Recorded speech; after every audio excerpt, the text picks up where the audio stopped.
Olá, seja muito bem-vindo, você que nos acompanha de todas as partes do Brasil e do mundo. Tá no ar o Mata Mata com Evair. Hoje é segunda-feira, 27 de outubro de 2025. Eu sou Rafael Tomazetti, nós vamos juntos aqui pela próxima hora com muita informação. 30ª rodada já do Campeonato Brasileiro da Série A, que trouxe, digamos, resultados alguns inesperados, pelo menos o do Flamengo a gente não esperava. E o Palmeiras poderia ter aberto vantagem, não o fez. Empatou com o Cruzeiro, que segue na briga pelo título, e daqui a pouco o Mirassol tá nessa briga também, viu? Evair, e aí, joia? Tudo certo? Não acredito no título do Mirassol, não, mesmo porque ele vai enfrentar todos os três, né? Mirassol campeão. Vai tomar porrada de todos eles. O juiz vai ajudar todos eles contra o Mirassol. Fica tranquilo. Que é isso? Janaína Carvalho. O Evair já chegou na segunda-feira revoltado. Ele que não deu o ar da graça aqui sexta-feira pra falar com a gente como que foi o jogo. Eu sabia que o Palmeiras ia tomar aquele vareio lá. Nossa, eu falei, não vou aparecer. A gente falou aqui pros ouvintes que você tava triste, magoado, e por isso que você não veio. Mas nem triste, nem magoado. É P mesmo da vida. 3-0 lá pra ele, ninguém esperava, né? O jogo contra o Cruzeiro, o empate é natural. Agora, normal não é o Flamengo perder pro Fortaleza. Antes da gente passar os resultados aqui, só pra ressaltar, o Palmeiras não ganhou de ninguém que tá na parte de cima da tabela. Perdeu os 2 pro Bahia, empatou com o Mirassol, perdeu pro Cruzeiro, empatou agora, perdeu os 2 pro Flamengo. Então, o G5 ali. Não ganhou do Corinthians. O Corinthians tá em 10º, não ganhou, né? Do G5 ali, o Palmeiras tá complicado. E ganhou do São Paulo, mas foi naquele jeito que tá até hoje todo mundo chorando e reclamando, inclusive o Jonas. Vamos lá, resultados da 30ª rodada do Campeonato Brasileiro. No sábado a gente teve 6 jogos, a maioria dos jogos foi no sábado. Na Arena MRV, o Atlético Mineiro bateu o Ceará por 1-0. Até então, era o gol mais rápido do campeonato. Na rodada passada a gente teve o gol mais rápido do campeonato. No sábado a gente teve o gol mais rápido do campeonato. No domingo esse recorde foi renovado. Ainda no sábado, Vitória perdeu a chance de deixar a zona de rebaixamento, perdeu para o Corinthians 1-0 no estádio do Barradão. Fluminense bateu o Internacional por 1-0 no Maracanã. O Mirassol fez 2-1 no Sport, na Ilha do Retiro. E o Fortaleza bateu o Flamengo por 1-0. Fechando a noite, São Paulo 2, Bahia 0 no Morumbi. Esse que foi o último jogo do São Paulo no Morumbi no ano, porque vai ter show lá alguns shows no estádio, e aí na última rodada em que poderia jogar no Morumbi, o gramado estará em reforma, então não joga mais no Morumbi o São Paulo em 2025, só em 2026. O único lado ruim dos shows nos estádios é esse, né? Que tira o time da sua casa pra poder ter shows, né? Deviam entrar num acordo aí pra deixar pra ser numa semana que não tivesse rodada. Desculpa, mas eu acho que tem mais coisa ruim nisso aí, porque o futebol acabou indo pros tapetes, né? E os jogadores reclamam muito, né? Eu não gostaria de profissionalmente ter jogado num gramado sintético. Eu acho que faz uma diferença. Parte reclama, né? Não estou dizendo que o Palmeiras e o Atlético Paranaense foram campeões em cima disso, não. Pode até ter acontecido, porém, mas assim, eu profissionalmente eu não gostaria de jogar num gramado sintético. Mas se eu não estiver enganada, acho que foi o Jorginho que falou que prefere jogar no sintético do que jogar num gramado igual lá, tá na Arena Fonte Nova. Tem que ter gramado natural bom. Tem que padronizar gramado bom, né? Tem que achar um jeito desse gramado sair para os shows e depois voltar. Sim. Depois dos shows. Eu acho que, querendo ou não, pode gastar milhões e milhões, mas eu acho que o Brasil já tem que ter partido para essa tecnologia. Nos Estados Unidos se consegue, na Espanha Europa se também consegue, então por que no Brasil não? Porque é investimento, né? Coisa que no Brasil não querem fazer. É investimento, você gasta os milhões que você falou, mas ao passo que você vai receber também milhões, que você valoriza o seu produto, mas a gente vai acompanhar, você vai ter menos lesões, a economia com o tratamento de jogador. Talvez a gente veja isso no Allianz Parque depois que a W Torres devolver. Eu não sei, acho que era 30 anos, né, de administração.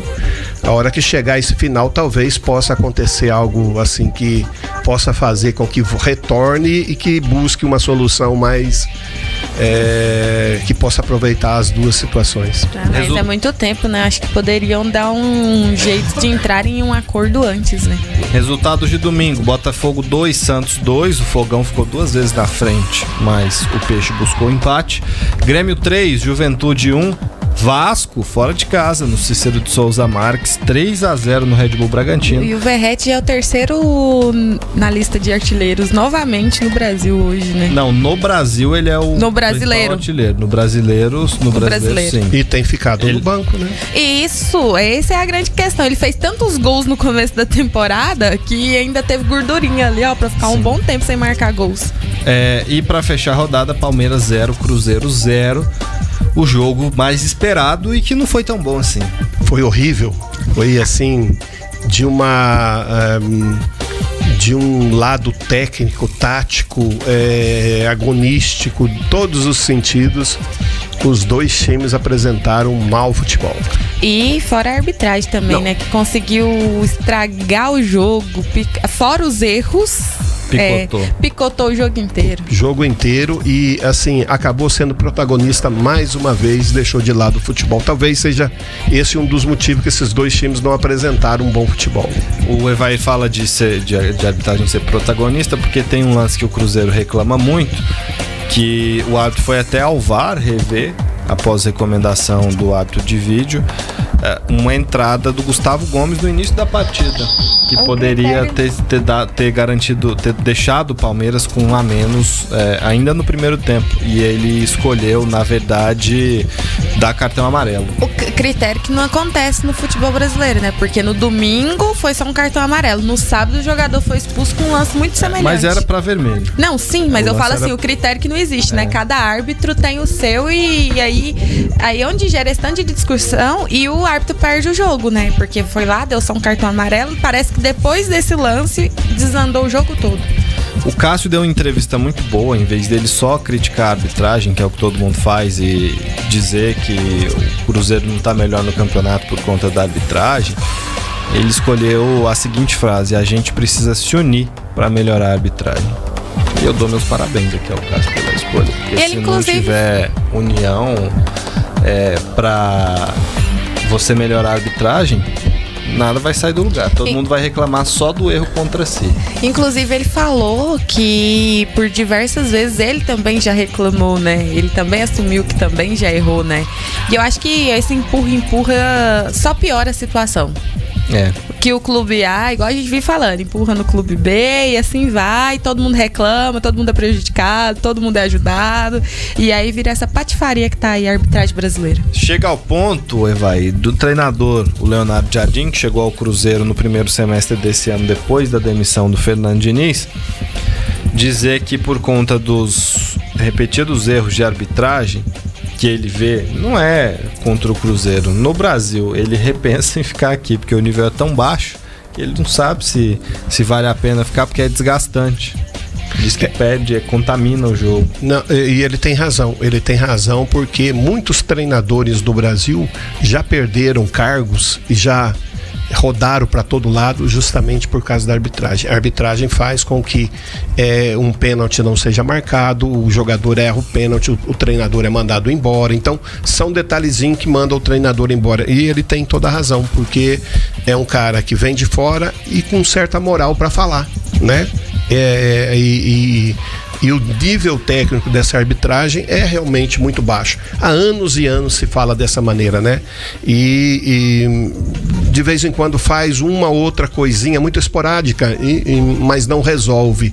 E eles continuam querendo ser protagonista. O VAR continua querendo ser protagonista, e isso atrapalha realmente o desenvolvimento do futebol, e atrapalha a arbitragem, atrapalha treinadores. Uma coisa que a gente falou aqui na última semana é que os árbitros não tinham personalidade, né? De ir no VAR, analisar o lance, voltar e falar assim, olha, eu acho que é isso e ponto, independente do que o VAR falou, né? E aí ontem, quando um árbitro resolve ter autonomia, né? Responder por ele mesmo, ele vai lá e erra de novo. Eu concordo muito com essa frase do Evair, de que o VAR quer ser protagonista. Aí eu só posso imaginar que existe uma recomendação da comissão de arbitragem pro VAR interferir em tudo. Porque, assim, eu já disse, e a regra também diz isso, que o VAR tem que interferir em lances claros. No caso, expulsão indevida, um pênalti, enfim, são lances e que com o vídeo você tem total certeza de que o árbitro errou. Isso a gente vê ao longo do tempo. Ontem, de fato, isso aconteceu. O árbitro deveria ter expulsado, estava até bem posicionado, deveria ter expulsado o Gomes ali. Não, e ele foi lá, o VAR chamou, ele foi. Geralmente, quando esse tipo de lance, quando o VAR chama, é porque o VAR já tem certeza absoluta que o lance... Discordo. Não. O VAR chama pra muito lance que é desnecessário. Que ele não tem como ter certeza absoluta. Que ele acha que a interpretação aí eu falo, a interpretação do VAR é diferente da interpretação do árbitro de campo. Aí o árbitro de campo fica com medo e marca. Então já é outra coisa errada, porque se ele tá lá com um monte de tela, um monte de imagem, vendo de todos os ângulos, ele deveria ter mais certeza do que o árbitro de campo. Não, eu não sei necessariamente, porque eu acho que mesmo com imagem, tem muito lance que não é conclusivo. Por exemplo, o pênalti do Independente Del Valle contra o Atlético Mineiro, para citar um lance recente. Nenhuma das imagens me dá certeza se foi pênalti ou se não foi pênalti. Se eu sou o VAR, eu não chamo o árbitro. Eu deixo ele que tá no campo, que tava perto do lance, que mediu melhor o impacto daquilo no jogo, decidir. Porque eu acho que, e a regra diz isso, o VAR tem que servir para lances em que o árbitro claramente errou. Não dá, a maioria dos lances que o VAR analisa aqui, não dá para você ter certeza absoluta ali que tem. E nos outros esportes é erro claro também, que é o uso do vídeo. E aqui a gente banalizou. Vamos pro intervalo, daqui a pouco a gente fala mais do jogo, da briga pela liderança e claro, de todos os outros aspectos do Campeonato Brasileiro. O intervalo é rápido.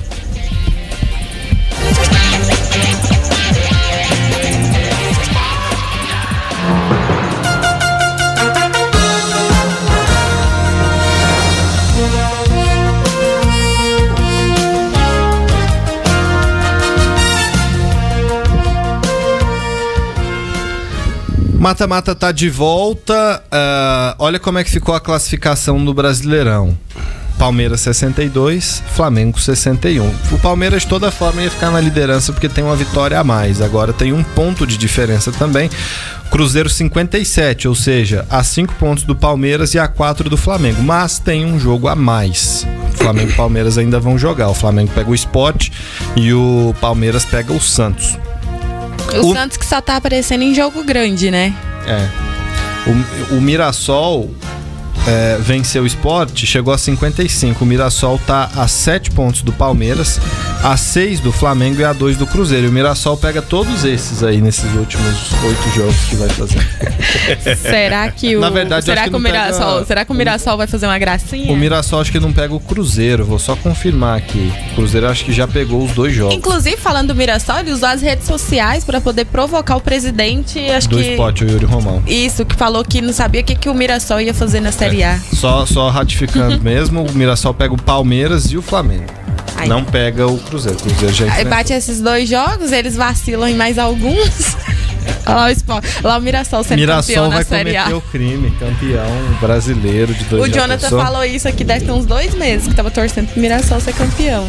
Mas entre torcer e acontecer tem uma distância bem grande, né? Já é um milagre o Mirassol fazer a campanha que tá fazendo, gente. Pelo amor de Deus. Sim, chegar na Libertadores. Também não, né? Aí já é demais. Aí a gente ia ter que parar o futebol, ia ter que voltar a fazer outro esporte, porque se o Mirassol bater do jeito que tá aqui, não é impossível, mas quase. O negócio é a distância do Mirassol em questão de elenco, né? De estrutura, enfim, pros outros 2. Na verdade, pros outros 3, né? A tabela do Mirassol agora também é mais difícil.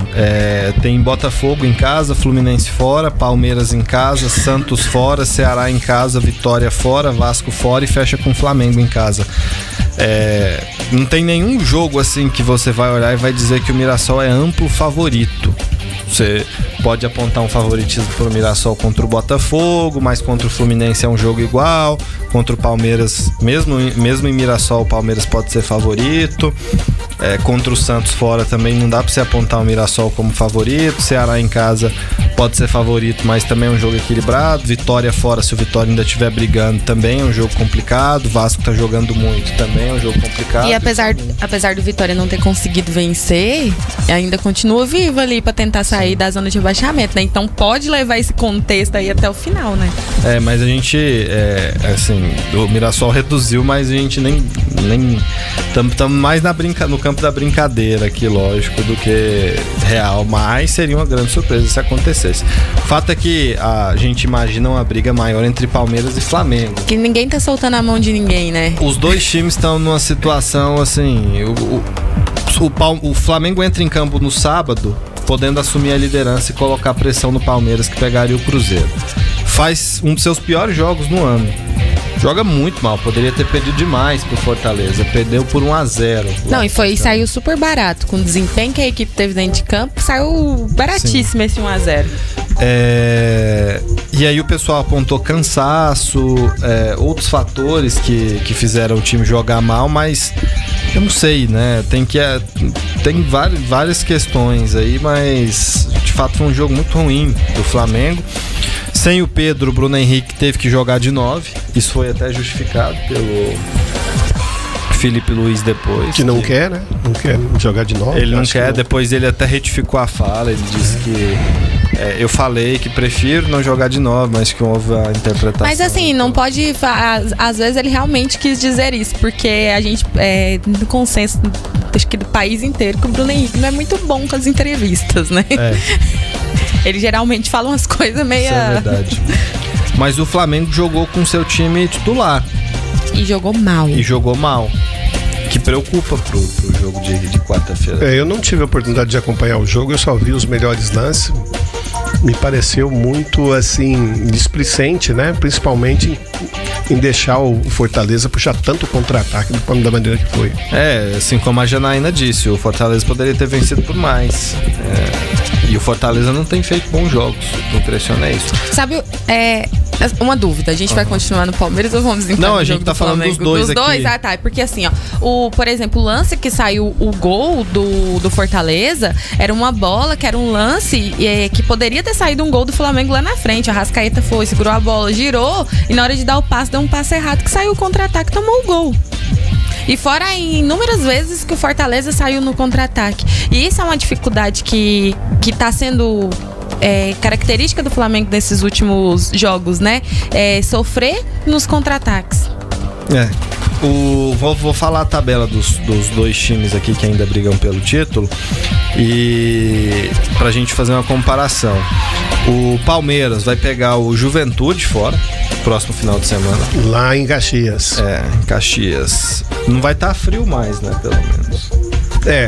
Dizem que tá mais tranquilo, né? Depois recebe o Santos naquele jogo. Não, ainda é o jogo normal. Depois tem o jogo atrasado. Ou seja, o Palmeiras vai fazer o jogo do retorno com o Santos antes de fazer o do turno. Não, mas o curioso aí é que nessa história do jogo contra o Santos, o mais prejudicado vai ser o Santos. Pegar o Palmeiras 2 vezes em uma semana. Ou não, né? Dependendo da fase do Palmeiras, o São Paulo sentiu muita eliminação na Copa. Nas Copas. São dois jogos. Se o Palmeiras pode sentir isso. E o Santos tem feito bons jogos. Ele fez um bom jogo contra o Botafogo. Sim. Tomou o gol aos 23 segundos. Conseguiu empatar, depois tomou o segundo, foi lá, conseguiu empatar. Então é um time que com o Vojvoda deu uma melhorada.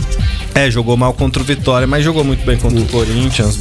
O Santos oscila muito, né?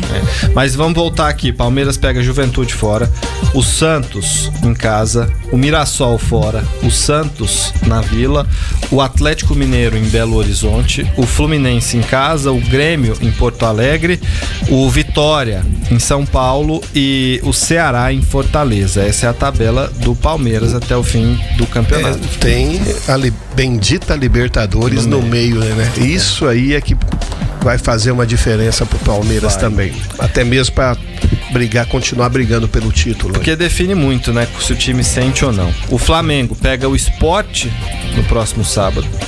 Depois encara o Sport, o jogo é no Rio, mas depois vai pagar o jogo atrasado contra o Sport, que é no Recife.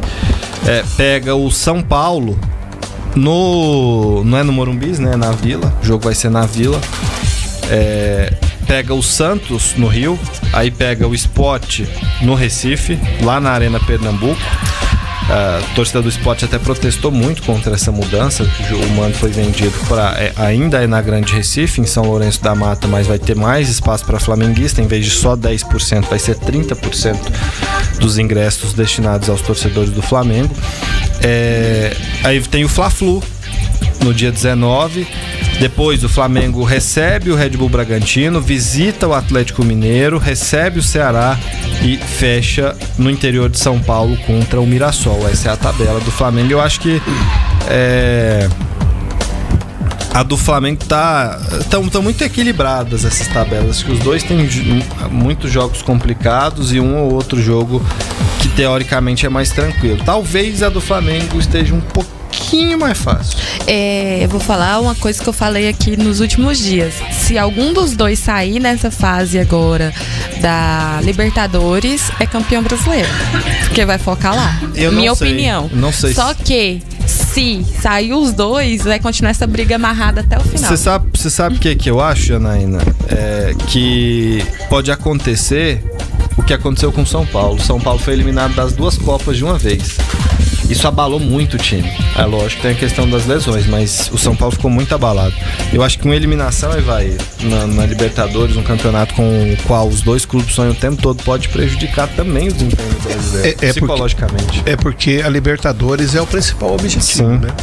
Já tá logo ali para os dois. Quer dizer, o Flamengo tá muito mais próximo, o Palmeiras ficou muito mais longe pelos resultados. Porém, psicologicamente pode atrapalhar, porque são dois times que, principalmente o Palmeiras, já demonstrou isso psicologicamente no jogo contra o Cruzeiro. Foi muito mal psicologicamente, foi um time nervoso dentro de campo. Já no início, já poderia, como vocês falaram aí, poderia ter sido expulso o Gomes, né? Teve aquele gol anulado do Palmeiras, aquilo vai irritando, né? E os jogadores do Palmeiras, com um homem a mais, não conseguia demonstrar. Pelo contrário, o Cruzeiro quase fez o gol.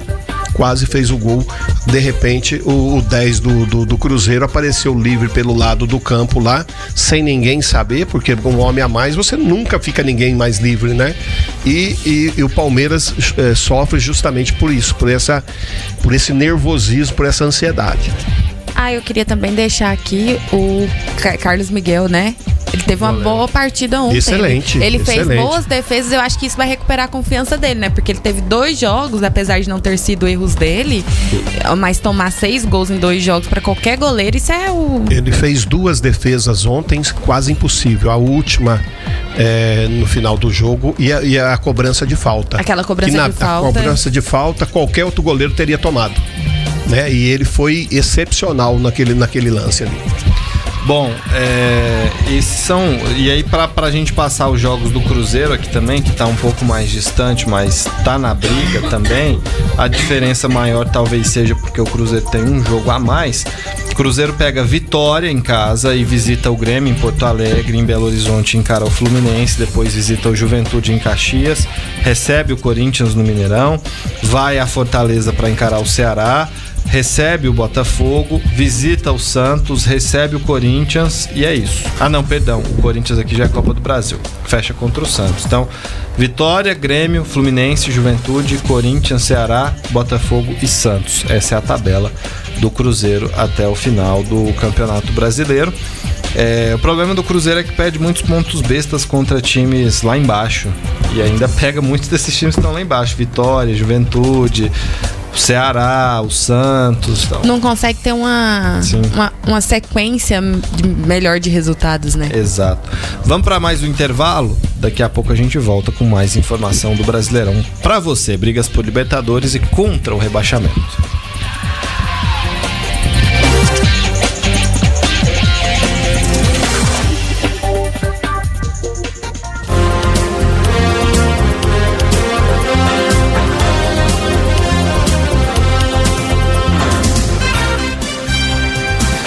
Mata-mata tá de volta a gente estava antecipando aqui nos bastidores a discussão para os jogos dos brasileiros nesse meio de semana, Palmeiras e Flamengo na Libertadores. Eu já vou até adiantar minhas apostas aqui. Eu acho que os dois vão cair. Lamentavelmente, eu torcia para uma final brasileira. Torço, mas o futebol brasileiro tem dado mostras essa semana que tá complicado nessas últimas semanas. Não sei, tá no ar, paira no ar o fim da hegemonia brasileira, assim. Tô com aquela sensação de que vai ser uma coisa complicada, viu? O Palmeiras tá numa situação assim. Você acredita em ser nesse negócio de ser sensitivo, tipo de sentir as coisas? Eu não acredito, mas eu não acredito nisso. Mas eu acho que assim, tem indicativos. E o Flamengo tem jogado mal na reta final de temporada. O Flamengo não tem se desempenhado tão bem assim.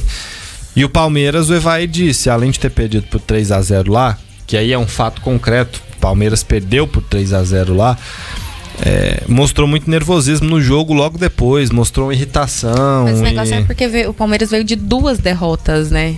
E por mais que a arbitragem tenha sido protagonista lá no jogo contra o Flamengo... Foi também ontem. Mas ontem também foi de novo, enfim, mas são 2 derrotas seguidas pesadas, né? Sim. O Palmeiras tem uma situação que eu acho que o Abel precisa repensar para a próxima temporada. O Palmeiras não ganhou nem um time bom. Nem daqueles times que estão lá em cima, né? Nem um time bom.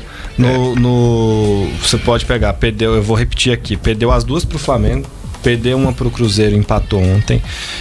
Para o Mirassol, empatou em casa, ainda tem o segundo jogo para fazer. A única chance do Palmeiras ganhar de alguém do top 5 é se ganhar do Mirassol, lá no interior de São Paulo. E perdeu as 2 pro Bahia. É um time que tem dificuldade quando encontra defesas bem postadas, esquema tático bem definido, times que fazem jogadas ensaiadas. O Palmeiras faz muita jogada ensaiada. Quando fazem a contra o Palmeiras dá certo. Então são times que vêm bem preparados e times do mesmo nível do Palmeiras. E o Palmeiras, como você falou aí, tem essas dificuldades. Não é de agora, não. O ano passado também já foi assim.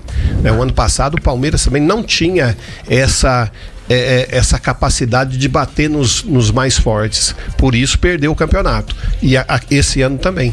Todas as vezes que precisou ir lá para dentro e bater num time que batia para ser campeão, ele teve dificuldade. Torcedor é uma coisa muito curiosa. Depois esse final de semana eu tava olhando algumas coisas aí no X, o antigo Twitter. Tinha um torcedor que lançou a campanha pro Palmeiras ser eliminado na semifinal, porque não aguentava mais perder pro Flamengo, e sabe que se fosse pra final, se fosse Palmeiras e Flamengo, ia perder uma terceira vez. Não, aí é diferente. Final é diferente. Peraí. Não, final é diferente. Jogar uma final e perder uma final é melhor do que sair na semifinal, na minha opinião. Esse torcedor que não aguentar aí, lembra essa campanha. Lembra esse do Palmeiras. Lembra esse torcedor do Palmeiras que ganhou a final da Libertadores. Montevidéu foi lá. O torcedor tem memória curta. O torcedor é chato. O torcedor quer ganhar tudo sempre. Não basta o time estar em primeiro lugar, tá na semifinal da Libertadores, tudo bem, né? Se complicou muito na ida, mas coisas. A temporada é boa, apesar de não ter ganhado o título ainda. No caso do Flamengo já ganhou, no caso do Palmeiras ainda não. Bom, briga por Copa Libertadores. Eu acho que é ponto pacífico aqui que Palmeiras, Flamengo e Cruzeiro já estão na Libertadores, né? Muito difícil.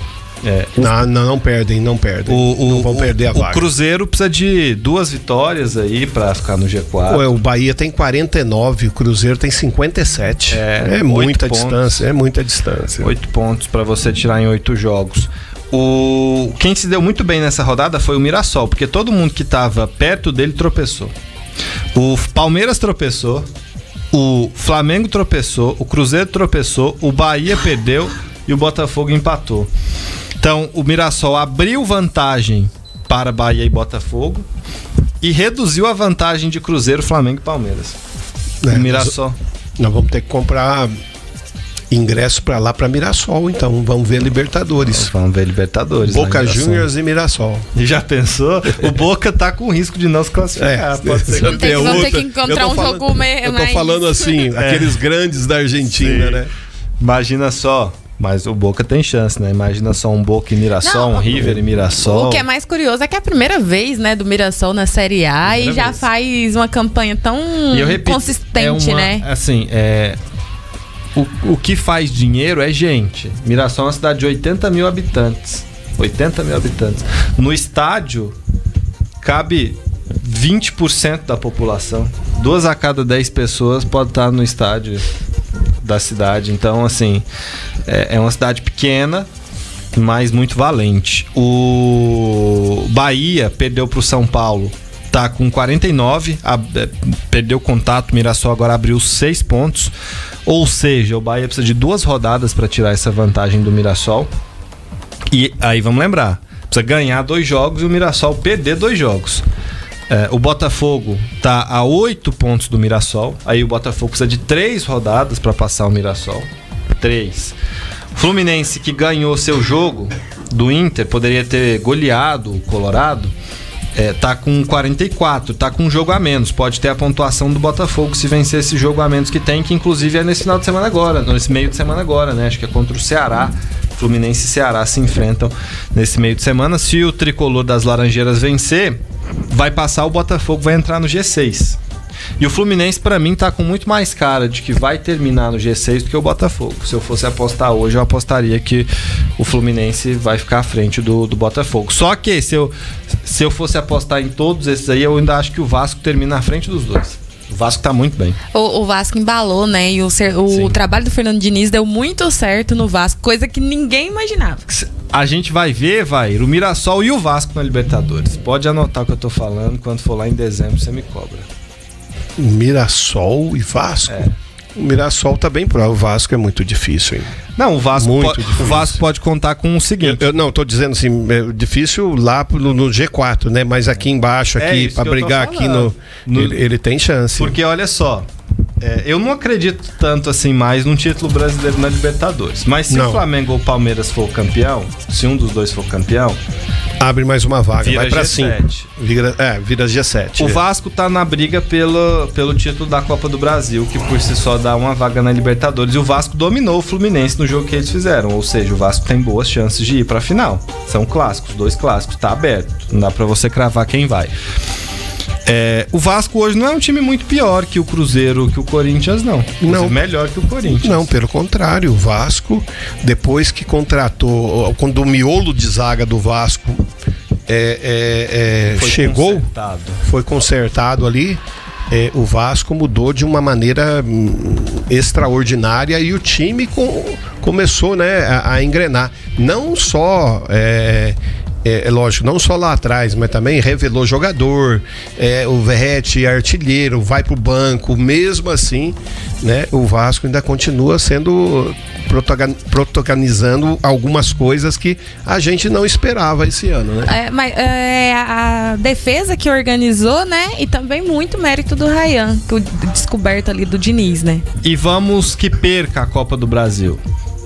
Se o Fluminense ou o Cruzeiro vencerem, abre mais uma vaga na configuração de hoje aí. E aí vai o G8 e o Vasco tá exatamente na 8ª posição. Que é onde a gente vai lá, nós três vamos lá para São Januário, né? Exatamente. Ou seja, o Vasco tem boas condições de se classificar para Libertadores também. Seria a primeira vez em 10 anos que o Vasco iria para Libertadores. Então, olhar o histórico recente dos times cariocas e ver a situação do Vasco, por mais que agora tudo indica que vai melhorar, é muito distante, né, a realidade entre eles. Agora é estranho, né? O futebol paulista dominou por tanto tempo o cenário nacional e você vê o Palmeiras lá, o Mirassol, que é uma surpresa. Todos os cariocas estão na briga por Libertadores. E aí você pega o São Paulo, tá em 9º, venceu, ainda entrou na briga. O Corinthians tá em 10º, o Santos lá embaixo. O futebol de São Paulo, a gente viu, Copa do Mundo de Clubes, foi um paulista e 3 cariocas. Os paulistas têm ficado para trás nessa disputa aí, Rio-São Paulo, que são as 2 escolas que costumam vencer mais os títulos nacionais, né? Mais que os mineiros e os gaúchos, inclusive. Bom, essa briga aí, pra mim, ponto de corte, até o São Paulo briga por Libertadores. Não sinto disposição no Corinthians em brigar, acho que tá focado totalmente na Copa do Brasil, meio que largou o brasileiro. O Grêmio, eu acho que não tem cancha pra chegar também. É um time que oscila demais. O Bragantino tem que correr pra se livrar do rebaixamento. O Atlético Mineiro também não tem cancha. Enfim, eu acho que a briga por Libertadores vai até o São Paulo. Pra mim, o ponto de corte é esse. O que vocês acham? Concordo com você, porque esses times já tiveram oportunidade, né, de dar aquele arranque. E faltando aí 8 jogos, 9 jogos para terminar, eu não acredito que eles tenham essa força mais para buscar algo mais importante na competição. Quer dizer, o Corinthians vai se salvar mais tranquilo, porque bateu a última rodada, e vai brigar na Copa do Brasil. Então, eu acho que o campeonato deles é justamente esse. Não, e arrumar forças no fim do campeonato para times que oscilam muito é difícil, sim, né? Porque já tá ali levando aos trancos e barrancos durante toda a competição. E ter essa virada de chave no final é muito difícil. O Campeonato Brasileiro tem, para a maioria dos times, 8 jogos, para alguns ainda 9 jogos. Palmeiras, Flamengo, Fluminense, Ceará, Atlético Mineiro, todos esses aí, além do Santos, do Juventude e do Santos, do Fortaleza e do Sport, todos esses ainda têm um jogo a menos. Alguns deles vão entrar em campo no meio de semana, caso, por exemplo, de Fluminense e Ceará. A gente vai para mais um intervalo. Na volta vamos falar um pouquinho da briga contra o rebaixamento e da Série B. Que tá emocionante. Tá emocionante. Essa aí tá emocionante. O intervalo é rápido.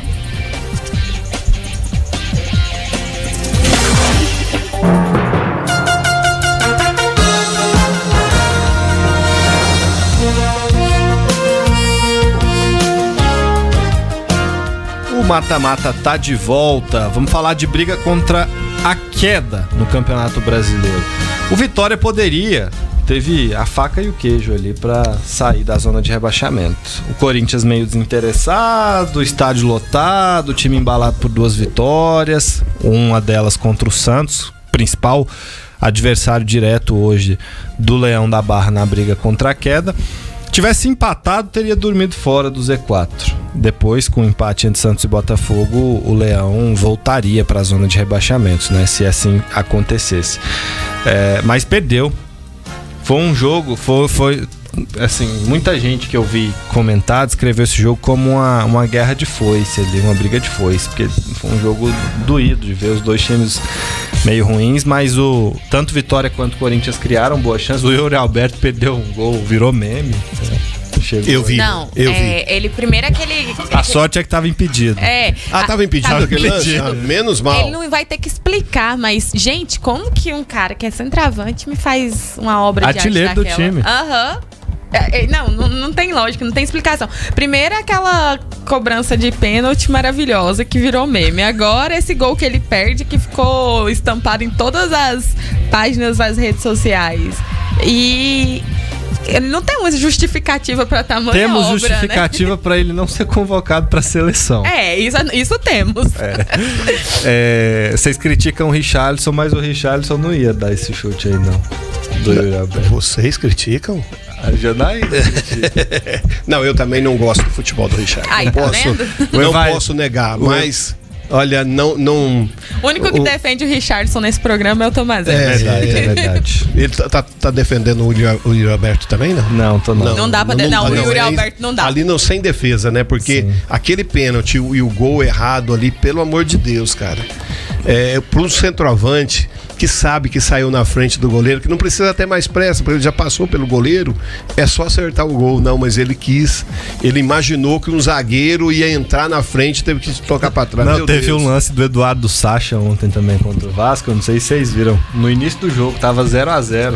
Ele saiu na cara do goleiro, aí ele quis tocar pro meio, ele escorregou, ninguém do Bragantino foi uma chance assim absurda perdida pelo Bragantino. Esses não vão ter chance na seleção brasileira. Bom, o Vitória teve todas essas chances, perdeu. O Jair Ventura, na coletiva, até disse, olha, eu entendo, sim, nosso time é limitado. Ele não disse com essas palavras, mas basicamente que ele quis dizer que o time do Vitória é limitado, que não vai conseguir ganhar todos os jogos.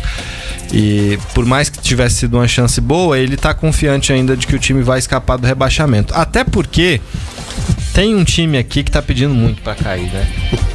Que não é nem o Santos, chama-se Internacional. Ele tá querendo brigar ali embaixo de todo jeito, o né? O Inter tá com um tá futebol com tão ruim. O Inter tá jogando um futebol tão ruim, mas tão ruim. O futebol do Inter hoje é pior do que o do Vitória, é pior do que o Fortaleza. O futebol do Inter hoje só não é pior do que o do Juventude e do Sport. Porque os dois também, né? Mas é do mesmo nível. É do mesmo nível. Mas o futebol do Inter hoje é pior do que o de Vitória e Fortaleza. Então o Inter tá pedindo muito pra cair pra Série B. E é um time que jogou recentemente a Série B. Era um daqueles que nunca tinha jogado até recentemente e esteve por lá. E olha que começou muito bem. Não, e teve uma coisa curiosa na coletiva do Inter. O Emiliano, filho do Ramon Dias, o treinador, pediu a palavra, né? Ele sempre fala bastante. E ele disse o seguinte, imagina só, Evair, uma entrevista com o treinador do time, filho do treinador. E ele vira e fala, não, nós quando chegamos aqui não prometemos nada. Ele disse isso repetidas vezes na coletiva. Eu fiquei impressionado. Você ficou decepcionado com qual? Ele ter falado que não prometeu nada? Não prometeu nada. É porque ele tá tirando o corpo fora, no tom que ele fala. Como quem diz, ó, nós chegamos aqui, pegamos do jeito que tá, e vamos melhorou deixar do jeito que tiver. E se cair, a culpa não é nossa. Sim. Não, aí não. Aí tá tirando o corpo. Tá tirando o corpo. Ninguém tá cobrando que o Inter tenha uma reação que leve o time a Libertadores, mas que ele tem peças. Pô, o elenco do Inter é melhor, que todo mundo tá brigando lá embaixo. Não, e querendo ou não, o momento que eles chegaram era um momento mais de motivação do que qualquer outra coisa, porque o elenco já estava ali. Sim. Já tinha ido embora Valência, já tinha ido embora, vários jogadores já tinham deixado o Inter.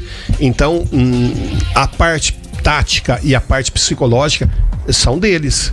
Não é possível que eles não conseguiu agregar algo de bom dentro de um grupo como aquele, né? Porque não é um grupo péssimo, né? Que ganhou o campeonato gaúcho que nunca tinha ganho. Quer dizer, 7 anos que não ganhava do Grêmio. Ganhou. Quer dizer, não é um time tão ruim assim. Não, o time do Inter não é time pra brigar contra a queda. Tá nessa situação de sufoco que tá. Bom, a sorte é que o Beira-Rio tem sido um aliado até relativamente bom pro Inter. Tem conseguido alguns pontos, mesmo o Malemar. E aí pega Galo, Bahia, Santos e o Bragantino no Beira-Rio, e fora pega Vitória, Ceará, Vasco e São Paulo. Lembrando que Galo, Santos, também tá tudo brigando ali embaixo, todo mundo brigando contra a queda.